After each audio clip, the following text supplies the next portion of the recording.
গভীর রাতে অর্থ মন্ত্রণালয়ের একটি জরুরি ইমেল পাঠানো হয়েছে পে কমিশনের কাছে। সেই ইমেলের বিষয়বস্তু জানার পর পে কমিশনের চেয়ারম্যান এবং সদস্যরা রীতিমতো হতবাক হয়ে গেছেন।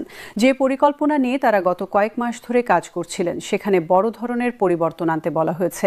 কারণ হিসেবে উল্লেখ করা হয়েছে আকস্মিক রাজস্ব ঘাটতি এবং আন্তর্জাতিক ঋণদাতাদের নতুন শর্তারোপ। সূত্র জানাচ্ছে বাংলাদেশ ব্যাংক গত সপ্তাহে অর্থ মন্ত্রণালয়কে একটি গোপনীয় রিপোর্ট পাঠিয়েছে। সেই রিপোর্টে বলা হয়েছে চলতি অর্থ বছরে রাজস্ব আদায়ের লক্ষ্যমাত্রা অর্জন করা প্রায় অসম্ভব হয়ে পড়েছে। প্রায় ৪৫,০০০ করোড় টাকার ঘাটতি হতে পারে। এই অবস্থায় নতুন পে স্কেল বাস্তবায়ন করলে সরকারের আর্থিক সংকট আরও গভীর হবে। বাজেট ঘাটতি মারাত্মক পর্যায়ে পৌঁছে যাবে।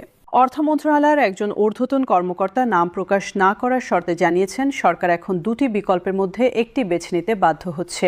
হয় পে স্কেল বাস্তবায়ন স্থগিত রাখতে হবে ৬ মাসের জন্য, নয়তো বেতন বৃদ্ধির হার উল্লেখযোগ্যভাবে কমিয়ে আনতে হবে। প্রাথমিকভাবে যেখানে ৫০ থেকে ৬০% বৃদ্ধির কথা ভাবা হয়েছিল সেখানে এখন ২৫ থেকে ৩০% নামিয়ে আনার চাপ দেওয়া হচ্ছে। এই খবর পৌঁছাতে কর্মচারী সংগঠনগুলোর মধ্যে তীব্র প্রতিক্রিয়া দেখা দিয়েছে। বাংলাদেশ সরকারি কর্মচারী ঐক্য পরিষদ জরুরি সভা ডেকেছে। তাদের মুখপাত্র জানিয়েছেন যদি সরকার পে স্কেল নিয়ে পিছপা হয় তাহলে তারা কঠোর আন্দোলনের হুমকি দিয়েছেন। আগামী সপ্তাহের মধ্যে সিদ্ধান্ত না হলে তারা কর্মবিরতি পালনের ঘোষণা দেবেন। আন্তর্জাতিক মুদ্রা কোষের সাথে সরকারের যে ঋণ চুক্তি রয়েছে তাতে একটি শর্ত আছে, সরকারি ব্যয় নিয়ন্ত্রণের। আইএমএফ এর প্রতিনিধিরা ইতিমধ্যে ইঙ্গিত দিয়েছে যে বড় ধরনের বেতন বৃদ্ধি চুক্তির শর্তের পরিপন্থী। তারা বলেছে যদি সরকার পে স্কেল বাস্তবায়ন করে তাহলে পরবর্তী কিস্তির ঋণ পেতে সমস্যা হতে পারে। এই সতর্কবার্তা সরকারকে দ্বিধাগ্রস্ত করে তুলেছে। অন্যদিকে বিশ্বব্যাংকও একই ধরনের উদ্বেগ প্রকাশ করেছে। তাদের মতে বাংলাদেশের বর্তমান অর্থনৈতিক পরিস্থিতিতে বড় আকারের সরকারি ব্যয় বৃদ্ধি ঝুঁকিপূর্ণ হতে পারে। মূল্যস্ফীতি বাড়বে, মুদ্রার মান কমবে এবং সামষ্টিক অর্থনৈতিক স্থিতিশীলতা বিঘ্নিত হবে। তারা পরামর্শ দিয়েছে পর্যায়ক্রমিক বাস্তবায়নের। রাজস্ব বোর্ডের সর্বশেষ তথ্য অনুযায়ী চলতি অর্থবছরের প্রথম ৬ মাসে কর আদায় লক্ষ্যমাত্রার চেয়ে ২০% কম। রপ্তানি আয় কমেছে, আমদানি ব্যয় বেড়েছে, বৈদেশিক মুদ্রার রিজার্ভ উদ্বেগজনকভাবে কমছে। প্রতি সপ্তাহে প্রায় $৫০ কোটি রিজার্ভ কমছে। এই হারে চললে আগামী ৬ মাসে রিজার্ভ সংকটজনক পর্যায়ে নেমে যাবে। ব্যবসায়ী সংগঠনগুলো উদ্বেগ প্রকাশ করেছে। তারা বলছেন সরকারি বেতন বৃদ্ধির পর বেসরকারি খাতেও বেতন বাড়ানোর চাপ আসবে। ছোট ও মাঝারি শিল্প এই চাপ সামলাতে পারবে না। অনেক কারখানা বন্ধ হয়ে যেতে পারে, বেকারত্ব বাড়বে। তাই তারা চাইছেন পে স্কেল বাস্তবায়নে সতর্কতা অবলম্বন করতে। অর্থনীতিবিদদের মধ্যেও মতভেদ দেখা যাচ্ছে। একদল বলছেন অর্থনৈতিক সংকটের সময় সরকারি ব্যয় বাড়ানো বুদ্ধিমানের কাজ নয়। অন্য দল বলছেন সরকারি কর্মচারীদের ক্রয় ক্ষমতা বাড়লে অর্থনীতি চাঙ্গা হবে, চাহিদা বাড়বে, উৎপাদন বাড়বে, কর্মসংস্থান সৃষ্টি হবে। তাই পে স্কেল বাস্তবায়ন জরুরি। রাজনৈতিক বিশ্লেষকরা বলছেন সরকার এখন একটি কঠিন রাজনৈতিক সিদ্ধান্তের সামনে। পে স্কেল বাস্তবায়ন না করলে সরকারি কর্মচারীরা অসন্তুষ্ট হবে, তারা আন্দোলনে নামতে পারে, এতে প্রশাসন ব্যাহত হবে। অন্যদিকে পে স্কেল বাস্তবায়ন করলে আন্তর্জাতিক ঋণদাতারা অসন্তুষ্ট হবে, ঋণ পেতে সমস্যা হবে, উভয় সংকট।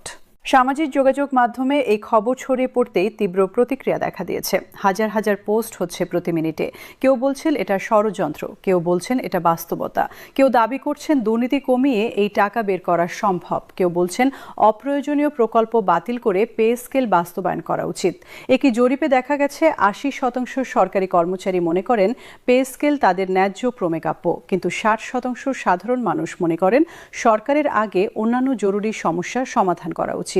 এই মতবিরোধ সমাজে একটি বিভাজন তৈরি করছে।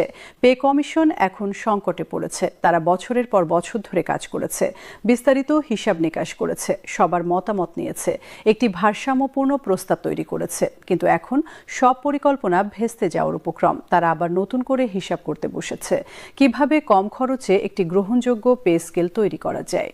একটি প্রস্তাব উঠে এসেছে যে শুধু নিম্ন গ্রেডের কর্মচারীদের বেতন বাড়ানো হোক, উচ্চ পদের কর্মকর্তাদের বেতন আপাতত স্থির রাখা হোক।